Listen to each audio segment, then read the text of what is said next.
Listo.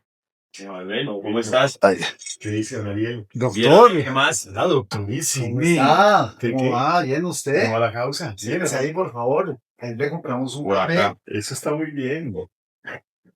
¿Cómo va la causa? ¿Bien usted? Bien, afortunadamente. Bueno, Ándale. ¿de la tapa? Sí, sí, sí, gracias. ¿Qué más? ¿Cómo vamos? ¿Cómo va todo bien? Te voy a dejar esto por acá puesto. ¿Y esta lo usan ustedes de sitio de grabación o qué? Aquí vive ¿Qué? Diego. Aquí Ah, vivo ¿esta es su yo. casa? Sí, Sí. aquí vivo yo. Y Oye. usamos, y lo usamos para grabar también. ¿Ah, sí? Sí.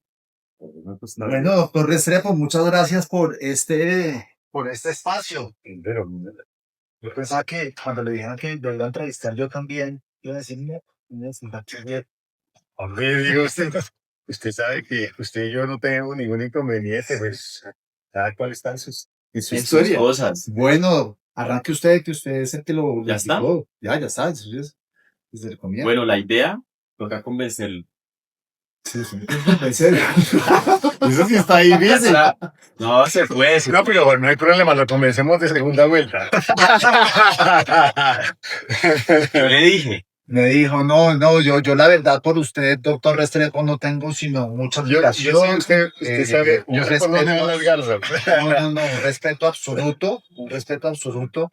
Y aquí queríamos conversar Sí, de claro. cómo está viendo la campaña, cómo está viendo el país, conversar un poquito de coyuntura, Es que me invite al carro. la batalla también. Después de esto, claro, pues A la otro día, entrevista la también. entrevista.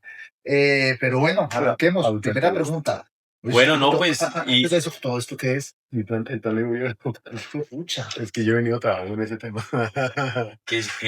los apuntes de uno solo los entiende uno. No, es que yo tengo organizado toda la estructura de propuestas.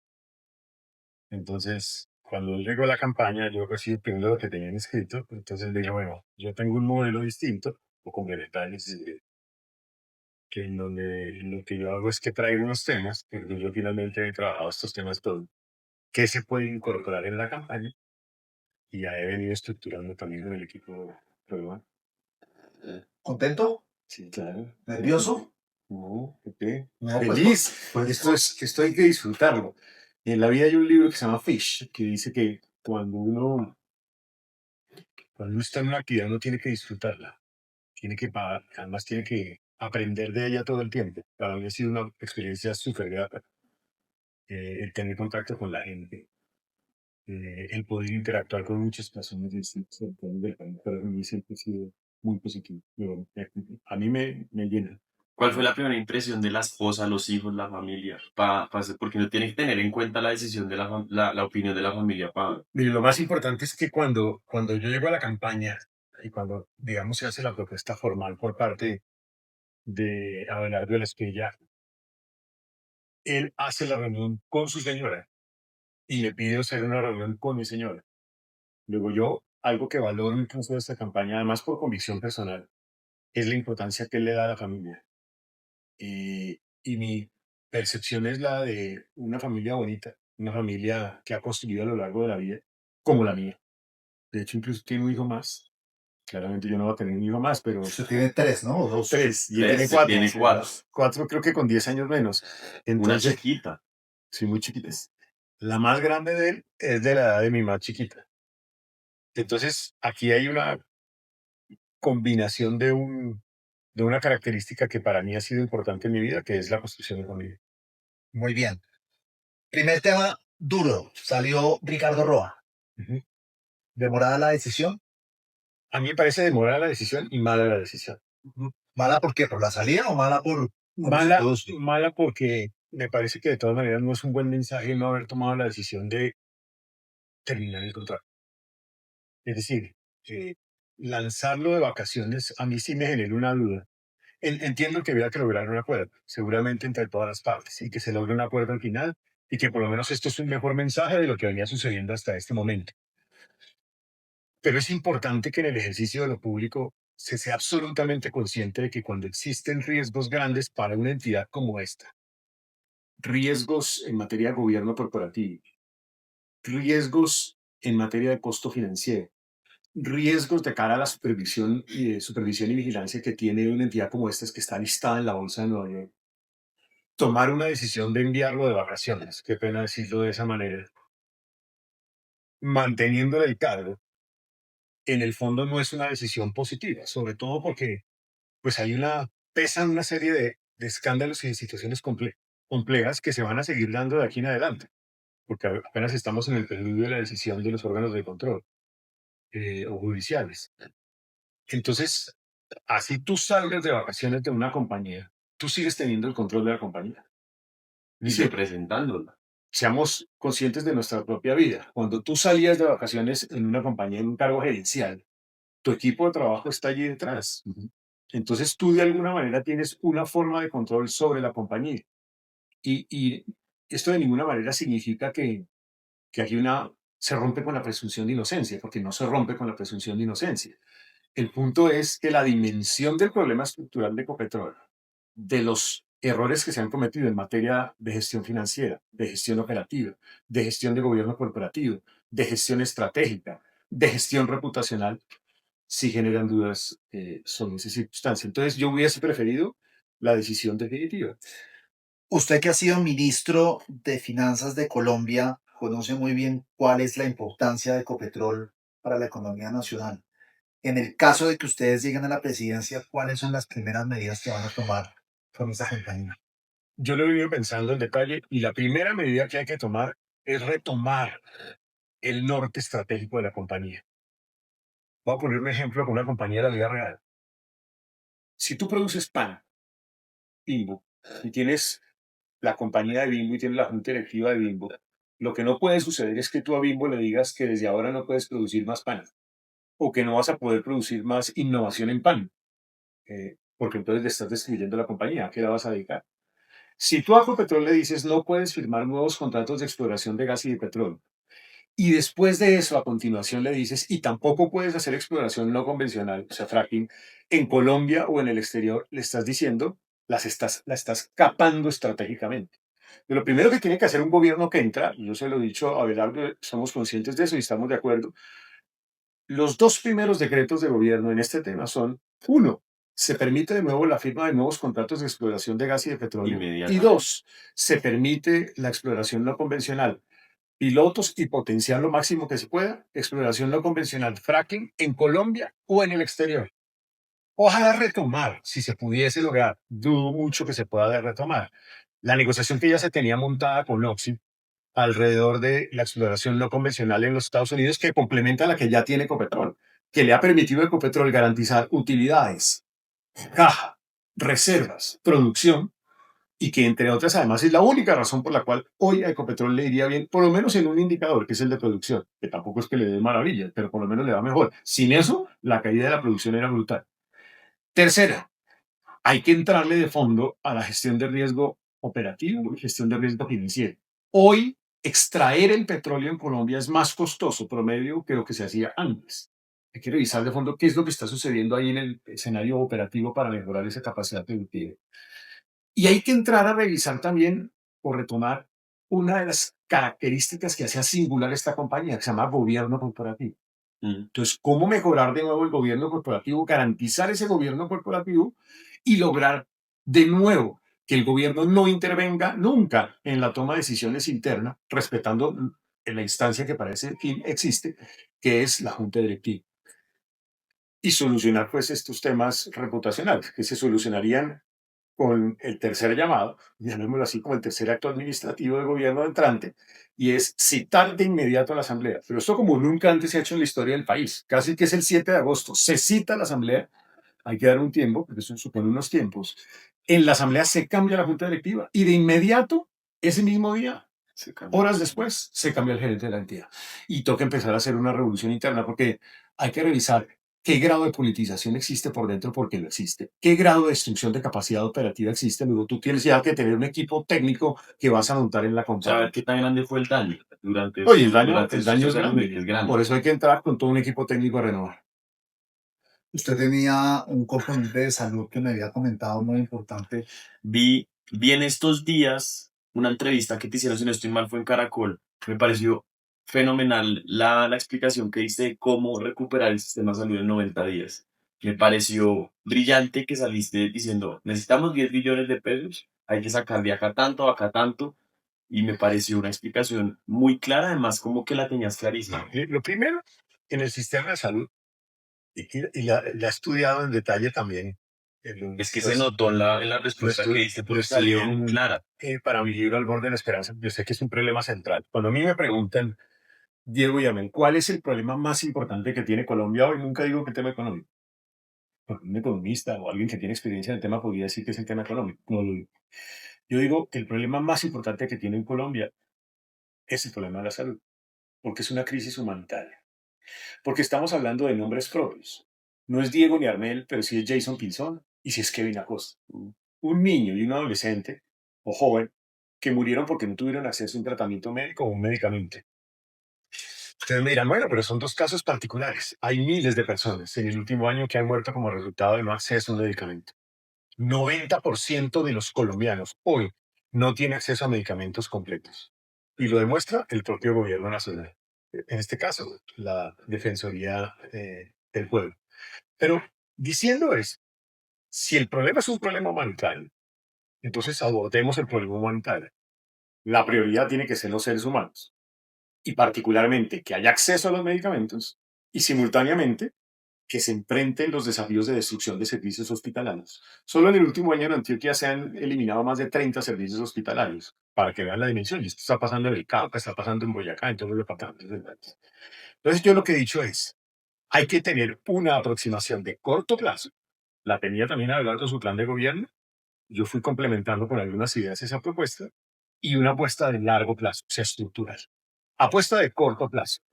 El problema de corto plazo significa una desfinanciación del orden de unos 10 billones de pesos, puede ser un poco más, pero yo calculo 10 billones de pesos.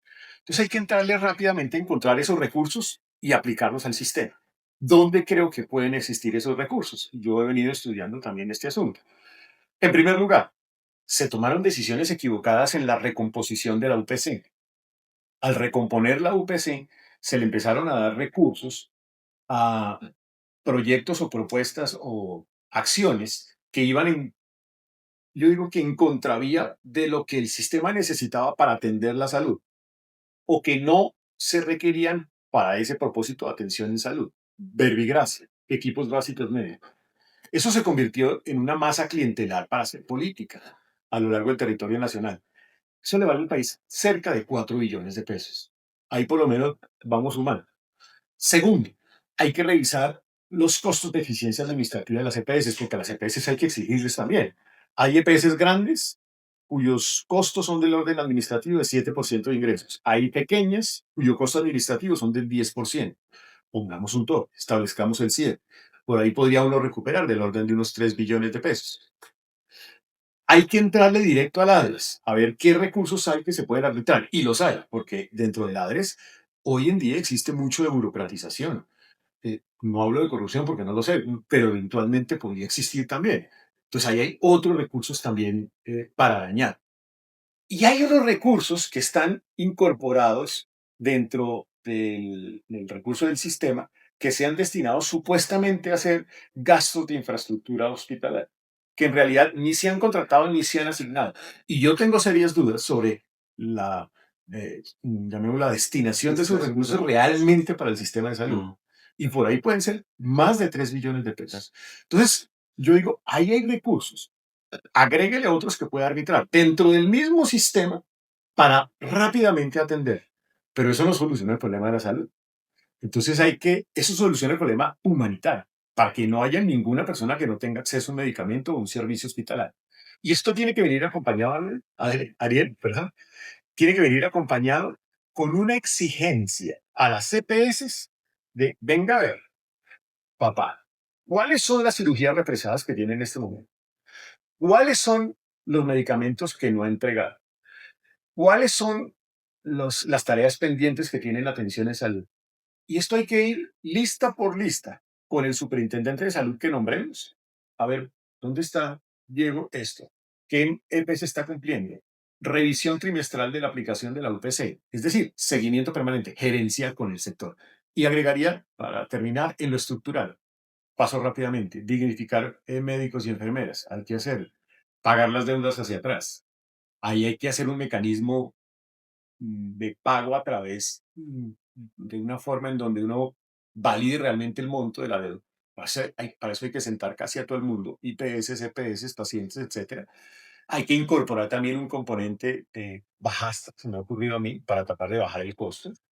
Eh, Hay que hacer un poco de inversión en el tema de tecnología y analítica de datos, porque al sector le falta mucho de eso. O sea, hay mucha falta de claridad en las cifras. Hay que hacer un esfuerzo en lucha contra la corrupción. Esto entra dentro del bloque anticorrupción que propone Abelardo, que yo comparto, para hacer seguimiento a los temas de corrupción, liderado por el presidente de la República.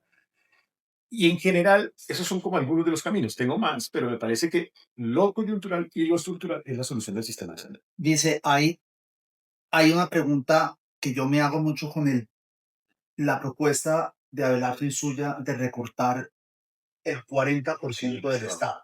40% es un número Grande. mayúsculo, no es una cosa menor. ¿Cómo lo hacen?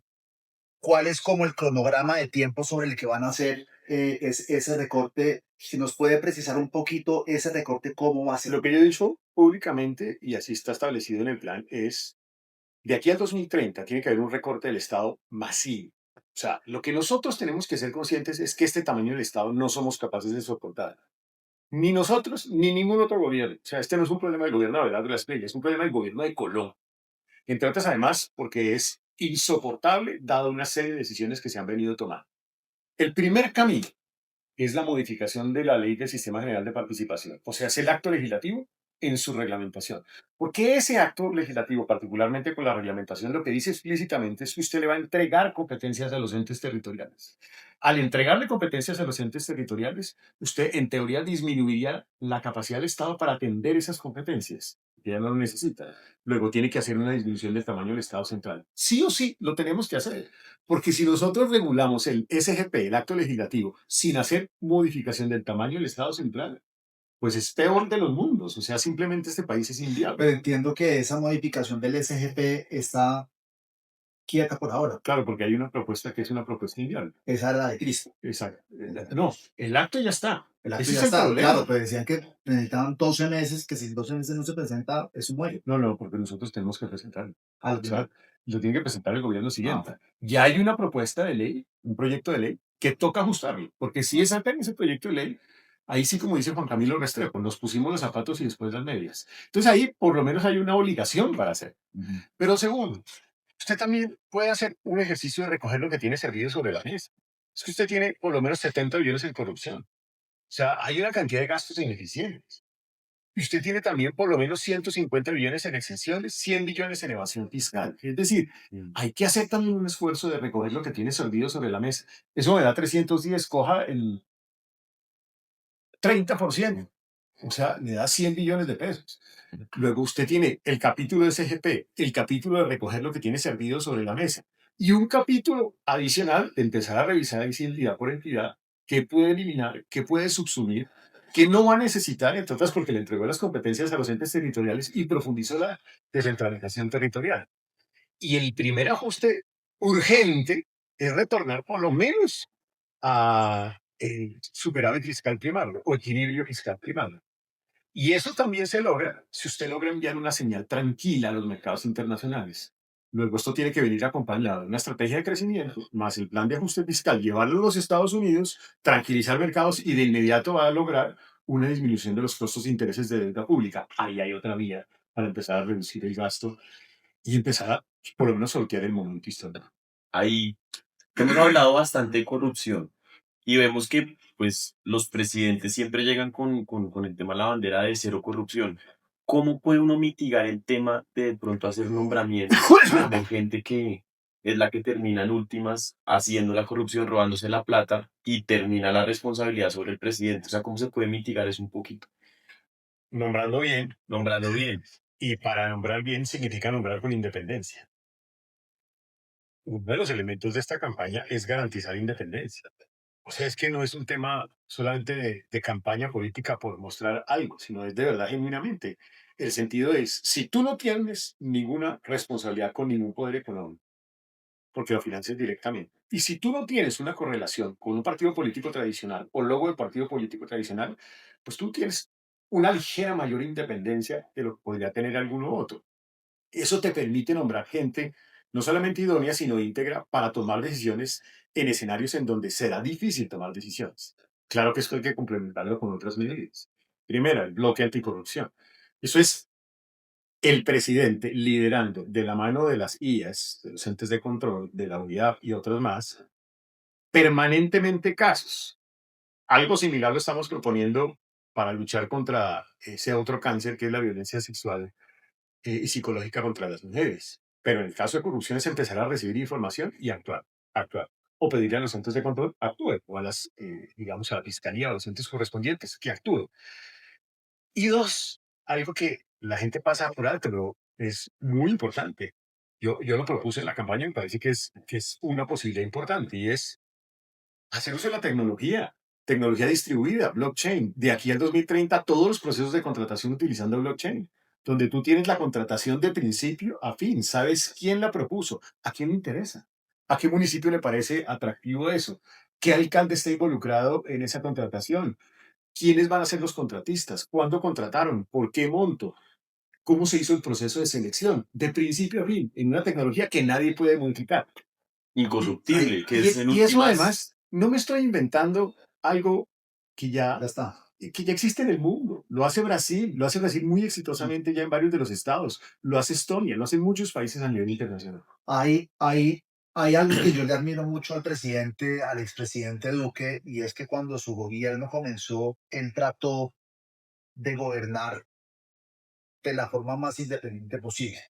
No recurrió a los partidos tradicionales, pero pues finalmente se terminó viendo lo complejo que es este país y que aquí uno necesita de esos partidos lo extorsivo que se vuelve el Congreso. para pasarles y demás. Abelardo estaba proponiendo un tanto de lo mismo. Usted ya tiene experiencia en cómo fue esa estrategia. ¿Ha cambiado algo el país para que se pueda ahora sí hacer lo que quiso hacer Duque en su momento? Yo creo que hay una mayor conciencia sobre la garantía que tiene que existir en que todos los procesos que se hagan a nivel nacional sean procesos en donde absolutamente todos, que funcionemos en modo vitrina, si se quiere. Yo lo que creo es que lo que hay que lograr es que cualquiera de los procesos de interés, de contratación, eh, del proceso mismo de la contratación, sea en modo vitrina. Y para eso es la tecnología, en donde tú pones en vitrina cualquier cosa que pueda estar sucediendo por parte de los actores públicos. Es que nosotros nos enfrentamos frente a un Congreso complicado, lo hemos visto. Es un Congreso que le encanta siempre aprobar cosas, votando cosas, siempre y cuando les den prebendas, les den cosas, les den, pues, como todos sabemos acá, cómo se maneja el tema del Congreso, cómo lidiar el tema digamos, esa negociación frente al Congreso para sacar adelante propuestas.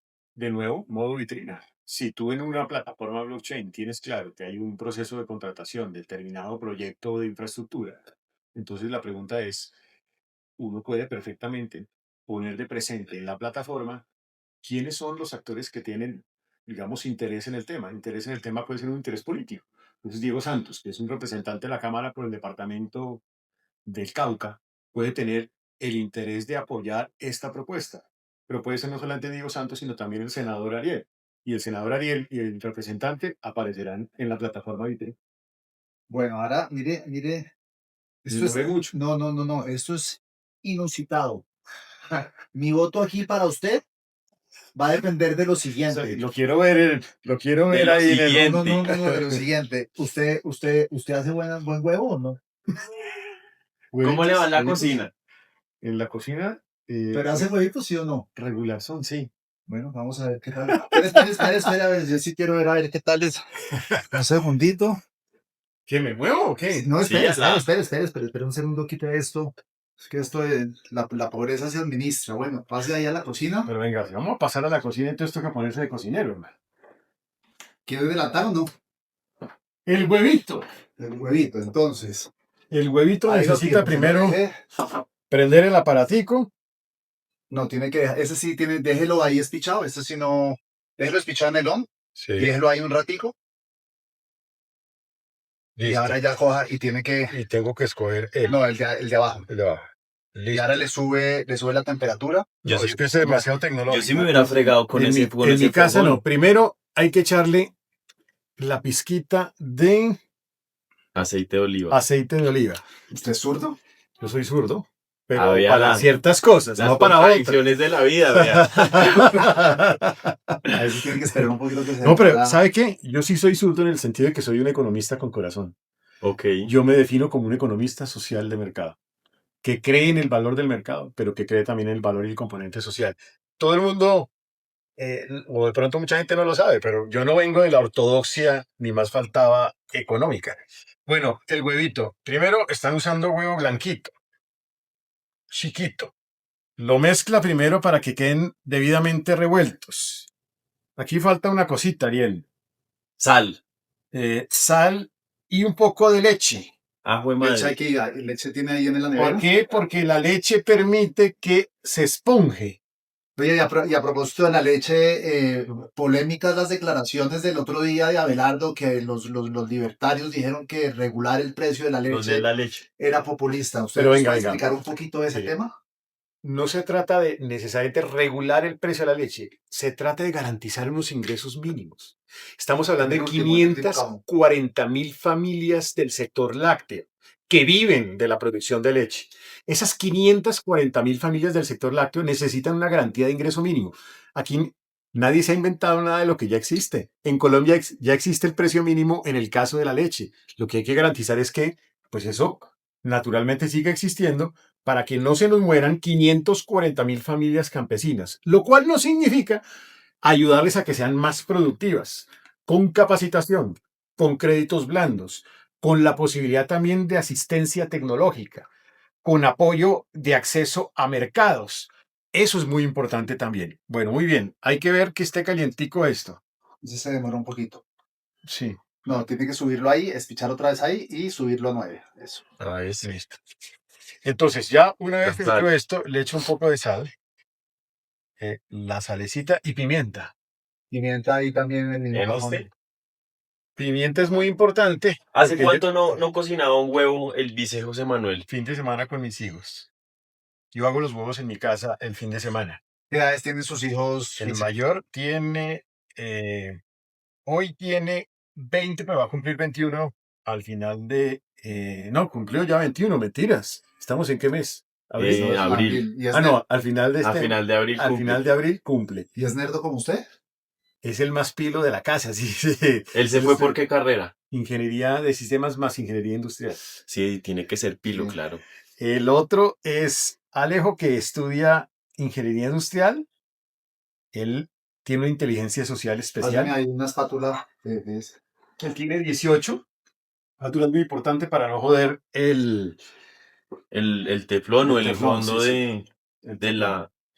y la niña tiene 15 y acaba de cumplir, perdón, 16 ya. Ella sí 16. debe que estar por acabar el Cumple- colegio. Cumple mañana, 16. Ah, 2 en abril. Sí, abril y el otro en mayo, final de mayo. Como programadito, ¿no? Programa ahí. Por la misma época. Hay que cambiar de... ¿De ¿Estufa? sartén? Sí, de estafa. Sí. ¿Será que ponemos la grande? No, ya eso ya. Y ahí hay que esperar a que se hagan y al final tratar de moverlo un poquito. Revueltos, fritos en tortilla. Me gustan revueltos así. Revueltos. ¿Usted dónde nació? Yo soy bogotano. Pero porque yo estoy mira yo que usted es paisa. No sé. Todo el mundo piensa lo mismo, ¿no? Porque mis ancestros sí son paisas. ¿Paisas a Antioquia o más por el eje cafetero? Mi chosno, por encima de tatarabuelo, era el historiador José Manuel Restrepo, que fue entre otras además secretario de Bolívar, secretario del Interior, y él es envigadeño. Curiosamente yo terminé presidiendo una universidad en Envigado, que fue la universidad de ella, es una Sí. universidad de Envigado. Y por otro lado, pues también chosno de Juan del Corral, que fue el fundador del Estado Independiente de Antioquia, también. Entonces tengo antecedentes paisas, pero no soy paisa. Todo el mundo cree eso, pero no. ¿Y la universidad dónde la hizo? La universidad hice en Bogotá, en la Universidad del Rosario. Y Usted también fue rector. de la cual fui vicerrector, rector, secretario de facultad, director de posgrados, vicerrector financiero, Economía. director de planeación, subdirector de planeación, economía. Economía. Economía, finanzas también.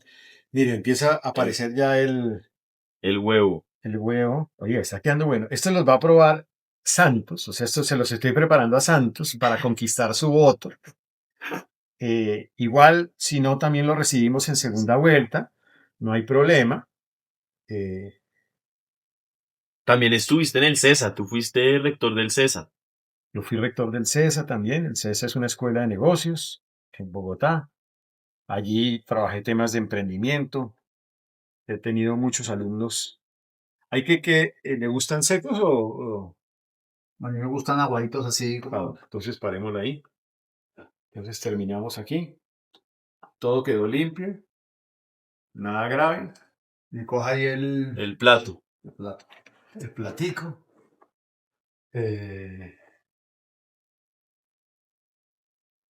Bueno. Muy bien. Y ya. Listo, Eso es voy a cambiar la pila. El lunes próximo voy para el Huila. El martes voy para Norte de Santander. Y creo que el viernes al Valle. Bueno, aquí están los... Bueno, prueba A ver. el huevo a ver cómo quedó? quedó.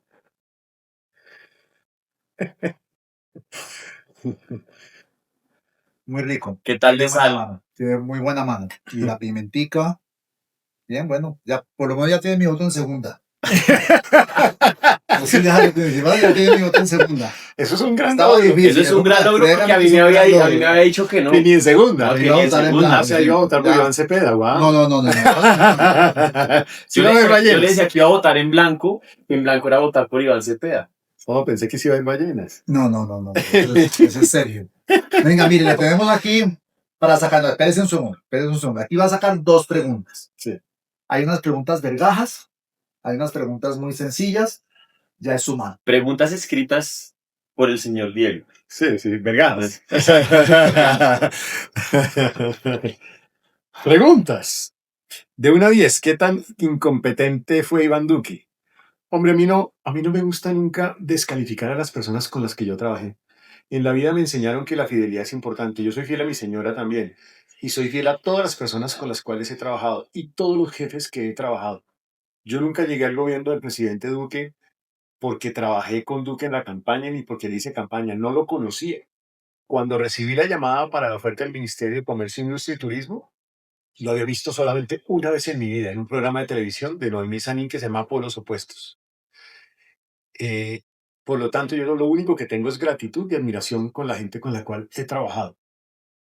Yo creo que tuvo aciertos y seguramente tuvo desaciertos. Y si tuvo desaciertos, también fue culpa nuestra. A mí no me parece, para que vean, no me pareció un presidente incompetente. No, a mí De hecho, tampoco. me pareció un buen Por eso, presidente. entonces yo lo que digo Buen es, presidente y con tuvimos muy buenos aciertos números. Sí, y tuvo desaciertos como los tuvimos nosotros también, como autoridades de gobierno.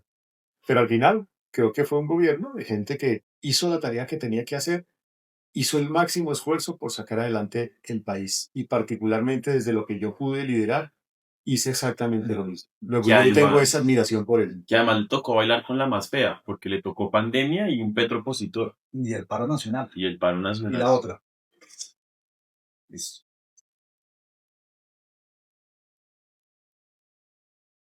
¿En qué materia se declara usted un ignorante absoluto? Y en la cual quisiera aprender. En la cual usted quisiera aprender. Hombre, yo evidentemente tengo menos conocimiento de los temas propiamente jurídicos, por ejemplo, en materia de justicia. O sea, yo no soy un experto en materia jurídica en los temas de justicia. He estudiado lo poco que he estudiado, pero claramente si a mí me ponen a discutir algunos temas en ese frente, pues me va a costar más trabajo, tengo que estudiarlo más. ¿Cuál es su gran fortaleza? Además de ser un personaje muy esquemático, ¿tiene algún método Mi de gran fortaleza es memoria que soy o- una persona trabajadora y responsable. No irresponsable. Irresponsable. Ahí estaba. Responsable. Soy una persona trabajadora, Madrugador. muy madrugador. ¿Practica deporte? corro de aquí para arriba y de allá para abajo, pero no hago mucho deporte. He jugado tenis algunas veces, pero juego mal. Pero no soy un deportista consumado, no lo puedo decir abiertamente. Pero pues ahí haciendo lo que puedo. Me gusta ver cine. Si me olvidan todas las películas, entonces hay veces las repito y las disfruto igual, como los niños chiquitos. Me gusta intentar leer algo cuando tengo algo de tiempo, pero si leo me gusta estudiar, me gustan biografías, hay veces, sí, y temas de historia y de geografía. Y cuando No me estudia, gusta la novela. y cuando estudia, ¿qué estudia? Cuando estudio temas, entonces me dedico a estudiar los temas, por ejemplo, del país, los estudio en detalle. Muéstranos un poquito cómo está escrito ese plan de gobierno. Ahí Entonces, el... mire, primero es las propuestas clave. ¿Puedo grabar ahí o hay Sí, algo sí, que- Eso igual no lo va a entender nadie diferente a José Manuel. Primero son las propuestas claves. Entonces, en 2 páginas yo tengo resumido todo el plan de gobierno, Como el esqueleto. el esqueleto central de lo que se ha venido construyendo hasta este momento.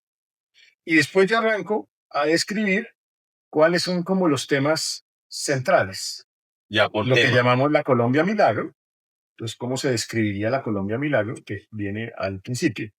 Y el detalle tema por tema, arrancando por el tema primero que les dije. Todo está ordenado, como lo dije mentalmente. El primer problema es la salud. Y después los temas que yo más conozco, que son los temas de las finanzas públicas y los temas económicos. Cada tema económico está asociado con su subsector: minería, infraestructura, vivienda, agricultura, comercio, exportaciones. Después de eso, abordo algunos temas específicos que me parecen son muy relevantes. Mujer, porque yo creo que es importante tener una propuesta para la mujer. Discapacidad, informalidad. Importantísimo lo de la discapacidad porque eso nunca está en la agenda de los candidatos. Ah, no, claro Que que sí. además Y- la real inclusión. Y yo lo trabajé, entre otras, recientemente con Chacho Carbo, que es como nuestro asesor en esa materia, en donde abordo cómo lograr fortalecer el cuidado de trabajo digno. Es importante decir, 3 millones de personas en situación de discapacidad, cerca de 1.500.000 personas que atienden a las personas en situación de discapacidad. O sea, la economía del cuidado. 5 millones de personas tienen relación con este mundo. ¿Qué hay que lograr? Que la gente no siga siendo esclava en el sitio donde vive. Porque si tú vives aquí y tienes una situación de discapacidad, va a ser muy difícil salir. Por ejemplo, si vienes en el segundo piso. Entonces tú estás esclavo en esta casa y tienes una persona que te atiende todo el tiempo. Y esa persona no tiene reemplazo. Hay que tener una red de relevo. Hay que armar un gran sistema de cuidadores, apoyar a esos cuidadores. En aquellos que estén relacionados con personas vulnerables, darle alguna forma de apoyo. Y simultáneamente las personas en situación de discapacidad y las personas que hacen el cuidado podrían formarse también en tecnologías, aplicando la tecnología, más todo el tema de mejoramiento de infraestructura, es decir, regulación que permita ese frente. Entonces, después de discapacidad, arrancamos ya con algunos otros temas específicos donde yo he venido trabajando, lo que llamo capitalismo popular, corrupción, en los capítulos de política internacional también. Chévere, chévere que nos cuente rápido la propuesta para mujer. La propuesta para la mujer tiene rápidamente un componente de una ruta de atención a mujeres que han sido víctimas de violencia sexual y psicológica. Esto lo acordamos, entre otras, con Abelardo por una razón, que somos una fórmula de hombres, pero vamos a tener la propuesta más sólida en atención a la mujer. Entonces, primero, ruta de atención, 72 horas para enfrentar ese desafío. Segundo componente, autonomía económica, es decir, permitirle a la mujer tener capacidad emprendedora, recursos de financiación. Yo lo hice en Bancoldex, por lo menos entre 0.5 y 1 billón de pesos para que permita haber recursos para ese propósito. Tercer componente, la economía del cuidado. Fortalecer la participación de la mujer en la economía del cuidado, dándoles garantías, formación, capacitación, subsidios para aquellas que están en situación de vulnerabilidad. Atención a través de una escuela de liderazgo para la mujer y lograr mayores niveles de participación. Luchar activamente contra el feminicidio. Yo fui víctima de feminicidio porque mi sobrina murió víctima de feminicidio a sus 18 Un años caso, en cabeza de su novio fue hace poco. en México. Y por eso para mí este es un tema absolutamente crítico. Y la mujer rural. Hay que atender a la mujer rural, tema de tierras, tema de formación, entre otros asuntos. Son como las 7 líneas. Última pregunta para no quitarle más tiempo y creo Y que es terminamos con esto. con eso. No, con eso. Ah, Ya. iba a ser otra No, pregunta. no, Bueno, no, era esta dinámica rápida, voy a decir unos nombres que se te vienen a la cabeza O sea, no una palabra, pero sí, pues medio corto. Aida Quilcue, Respeto por la persona, pero preocupación grandísima. Eso es milicianizar el proceso electoral. Donald Trump, Donald Trump es un líder del mundo, que igual hay que aprender algunas cosas y otras no, señor. Javier Milei, Javier Milei es una revolución, sobre todo de cara a la construcción de libertad. Yo creo que hay que mucho por aprenderle y sobre todo de su apuesta económica que está siendo revolucionaria. ¿pero te gusta la apuesta económica? A mí me parece que tiene una apuesta interesante, por ejemplo, la reducción del tamaño del Estado. Es muy interesante. Juan Daniel Oviedo, Es un gran amigo, una persona que trabajó a mi lado, a quien respeto y además le tengo admiración. Nayib Bukele, Nayib Bukele es un hombre que se comprometió con un tema de seguridad. Yo creo que vale la pena también. Algo de eso puede ser importante en un momento del país como el nuestro, sobre todo en materia de extorsión. La gente está agobiada en las ciudades con la extorsión. Iván Cepeda, Iván Cepeda representa el camino al abismo, lo respeto como persona, pero la propuesta de él y su propuesta de constituyente es una destrucción de la democracia.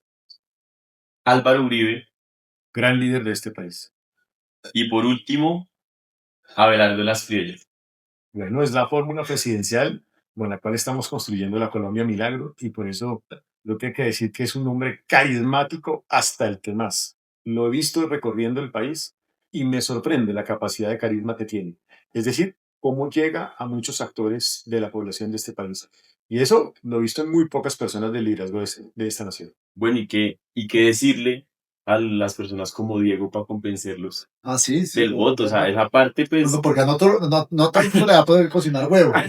Es como un No, privilegio. mire, yo lo que les digo es, aquí todos somos conscientes, o una gran mayoría de colombianos es consciente de lo que hay que evitar en este país, es caer en el abismo de la destrucción de la democracia y de las instituciones. Cuando yo hablo de la constituyente, me preocupa. Y me preocupa porque es seguir construyendo más autoritarismo, destruyendo los pesos y contrapesos, incluso en instituciones tan importantes como la autonomía de la banca central, porque explícitamente dice que hay que eliminar. Entonces me preocupa eso, me preocupa la dosis de milicianización al haber puesto ahí a alguien del CRIC, que significa guardias indígenas, que han tenido un componente de violencia en la forma como interactúan en esta sociedad. Eso es muy peligroso también para esta nación. En ese sentido, yo estoy seguro, convencido, de que si como hoy nosotros vamos a hacer los segundos, si llegaremos a la segunda vuelta, recogeremos a personas como Diego y otros más y los invitaremos a esta causa, que es la causa del país, no es la causa ya de ese Nos va a recoger con la escoba de Abelardo, Fajardo. los vamos a recoger con todo el cariño y el amor del caso, para que estén pro país, es decir, recuperando este país de la destrucción hacia donde podemos ir. Y sería el ideal en ese momento que siguiéramos construyendo con sentido de unidad. Y para eso estaré yo, como puente de construcción de esa unidad. Porque por esencia soy un académico que cree en la unidad y en el respeto también a la diversidad simultáneamente. Unidad con diversidad. Por eso vengo de una universidad. Hay muchas. De muchas universidades. Bueno, y lo segundo es, y aquellos que tengan la duda, pues aquí hay una dupla que tiene una combinación muy potente. Primero, es la dupla que tiene posiblemente la mayor combinación de experiencia pública y privada respecto de cualquier otro, porque ha tenido el reconocimiento en entidades del Estado del más alto nivel. Y me refiero a dos carteras, como Hacienda o Comercio Industrial, pero también experiencia en el mundo empresarial, que tiene capacidad gerencial, porque ha exigido y tiene la capacidad para exigir a los actores de gobierno, que tiene una suma también de academia y de conocimiento que puede ayudar en este momento de país, que ha tenido la capacidad para enfrentar momentos difíciles. A mí me correspondió el COVID y el post-COVID, con resultados exitosos, y que tiene el convencimiento de que este país no hay que seguir mirándolo para atrás, solamente llorar sobre la leche derramada, sino construir futuro, esperanza, Colombia Milagro. Y nuestra apuesta no es una narrativa contra nada, sino una narrativa pro un país que tenga las capacidades de liderar todo lo que tenemos. El segundo más biodiverso del mundo, el que tiene el mejor talento emprendedor de América Latina y el Caribe, y también un país que tiene unas expresiones de los distintos territorios de Colombia que bien vale la pena aprovechar. Los invito a que estén en esta ronda. Muchas gracias por todo. Dice José Manuel, Muchas gracias. tremendo, de verdad. Gracias por estar acá y a toda la gente libremente que nos ve para que conozcan un poquito el plan de gobierno de Abelardo y José Manuel. José Manuel. Muchas gracias. Muchas gracias a ustedes. Aquí hacemos de todo, entrevistamos, hacemos cámara. De todo, nos toca a todos lo mismo.